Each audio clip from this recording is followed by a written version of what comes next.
Buongiorno a tutti. Allora, quest'oggi facciamo una ricetta che ho inventato qualche settimana fa, una ricetta dolce, una torta per la precisione. Faremo una torta di mandorle e cocco con zucchero di canna e miele. È una torta che ha sorpreso molto perché a me durante il weekend, la domenica, il sabato e la domenica, mi piace molto creare delle torte con ingredienti che sono molto simili tra loro, nel senso che la base più o meno è sempre uova, farina, no? Lievito, zucchero, però mi piace mischiare, provare nuove quantità, aggiungere nuovi ingredienti, e questa volta ho provato a fare una torta appunto con questi ingredienti. Andiamo a capire meglio quali sono. Innanzitutto, che cosa abbiamo preso? Abbiamo preso 200 g di burro, non burro morbido né burro freddo, ma burro sciolto a bagnomaria.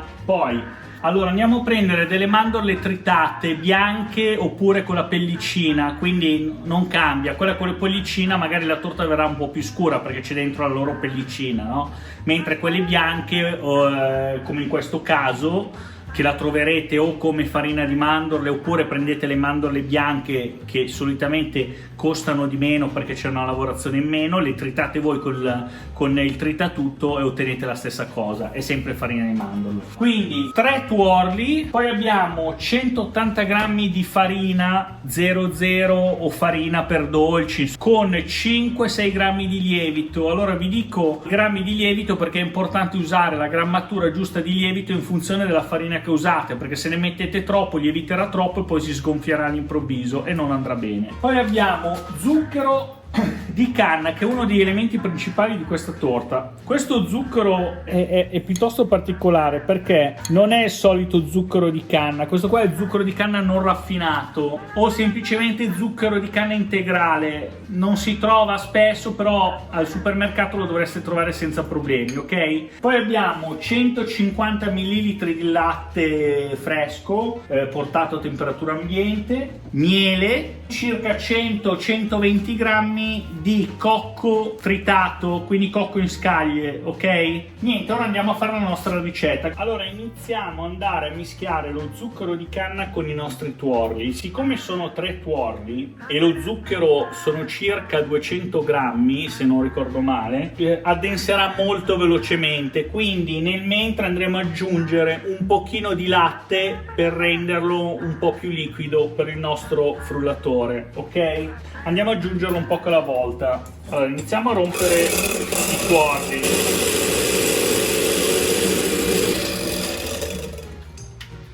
Aggiungiamo un po' di zucchero alla volta e continuiamo a girare.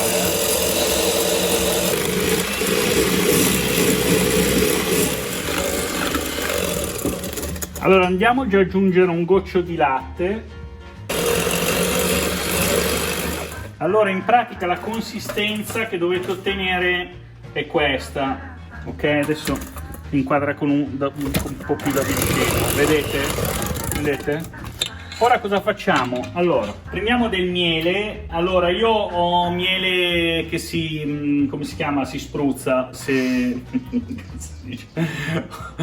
Allora, io ho del miele in tubetto. Voi se avete quello in barattolo semplicemente aggiungete un bel cucchiaio colmo di miele, che il miele fa bene. Anzi, ero tentato sinceramente di comprare il polline, ma costa un occhio della testa, quindi questa volta ho evitato. Però sono stato molto tentato perché ho visto polline ed ero attratto dal polline, però vabbè. Gli andiamo a dare una mescolata veloce, ok? Poi cosa facciamo? Aggiungiamo il burro, quindi svuotiamo bene il burro. Andiamo prima a dargli una girata a mano e poi lo avviamo. Allora guardate, la consistenza che dovete ottenere è cremosa. Questa è la consistenza perfetta, ok? Guardate che bella.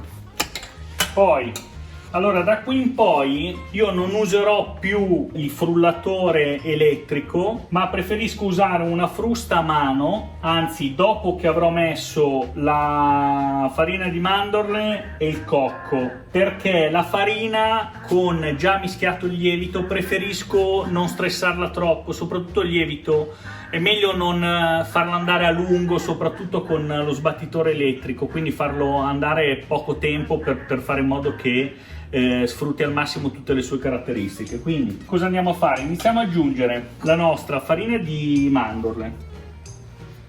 Anche qua iniziamo a girare, prima a mano, mischiamo bene, poi aggiungiamo il nostro cocco. Quindi giriamo anche qua prima a mano. Io adoro il profumo di cocco, a pochi penso non piaccia il cocco, per questo che questa è una torta veramente buonissima e inaspettata, perché quando l'abbiamo assaggiata la prima volta è uscito un sapore e un aroma eccezionale. Voi immaginatevi lo zucchero di canna grezzo non raffinato integrale, il sapore della mandorla, il cocco, il miele, è una roba eccezionale veramente. Questa è la consistenza. Ora cosa facciamo?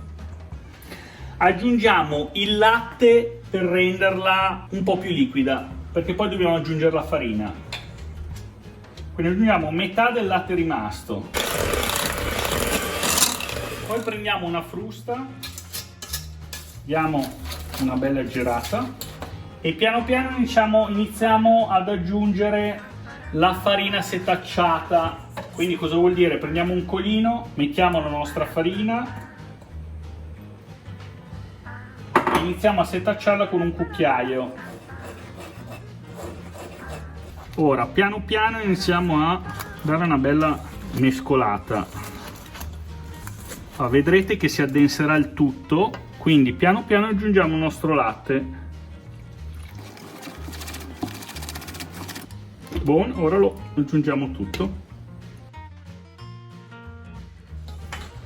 Ora il nostro impasto è pronto, ha questa consistenza. Prego signorina se vuole riprendere la consistenza del nostro impasto. Grazie a te signorina. Si figuri. Eccolo qua.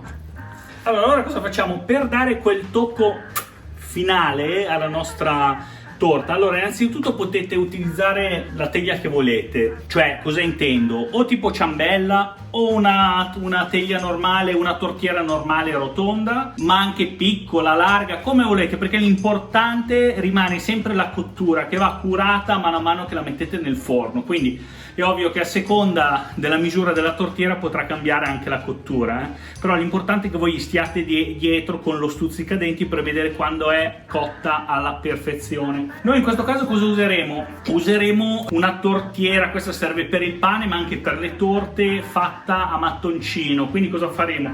Metteremo all'interno della carta da forno e poi metteremo il nostro impasto e andremo a cuocerla. Ma non solo, per dare il tocco finale, una volta che avremo messo l'impasto, metteremo un po' di scaglie di mandorle. Adesso lo andiamo a vedere.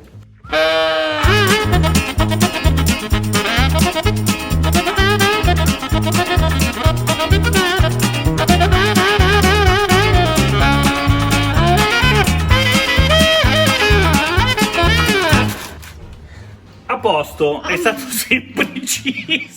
Come vedete, in maniera molto semplice andiamo andati a mettere la nostra carta da forno. Allora, ora cosa facciamo? Chicca ulteriore, andiamo a mettere un po' di polvere di mandorla all'interno della nostra tortiera.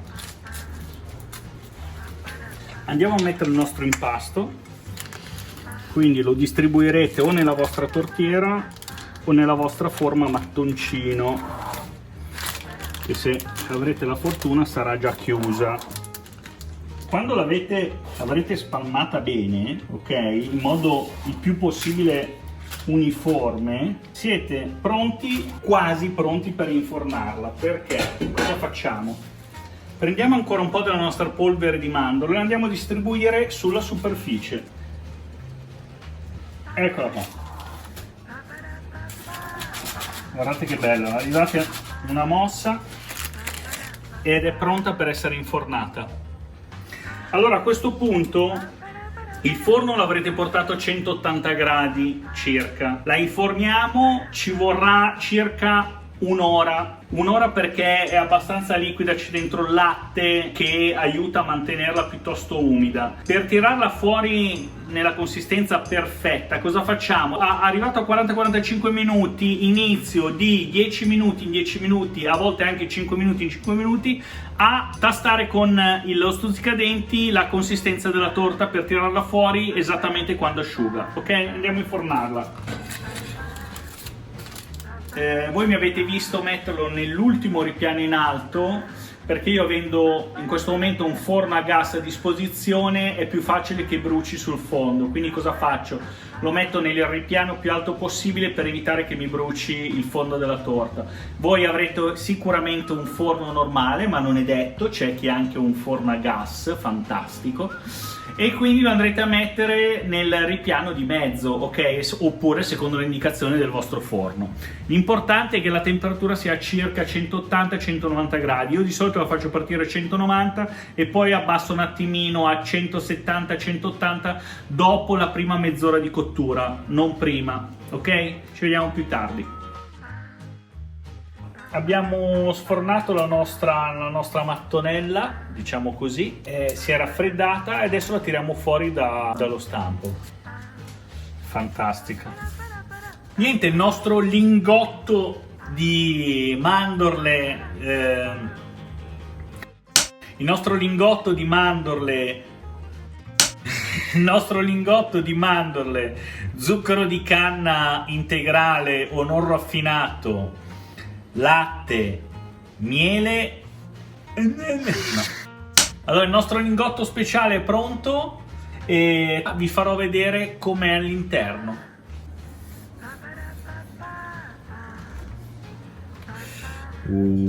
Guardate, vedete il colore dello zucchero di canna? Dà questo colore leggermente scuro e si vede subito quant'è morbida e umida, cioè non rimane secca ma proprio umida grazie alle mandorle, al cocco, al latte e al miele. Fantastica. Ci vediamo alla prossima, spero che vi sia piaciuta questa ricetta perché è veramente una delizia. E niente, iscrivetevi, mettete mi piace e commentate. Ciao a tutti.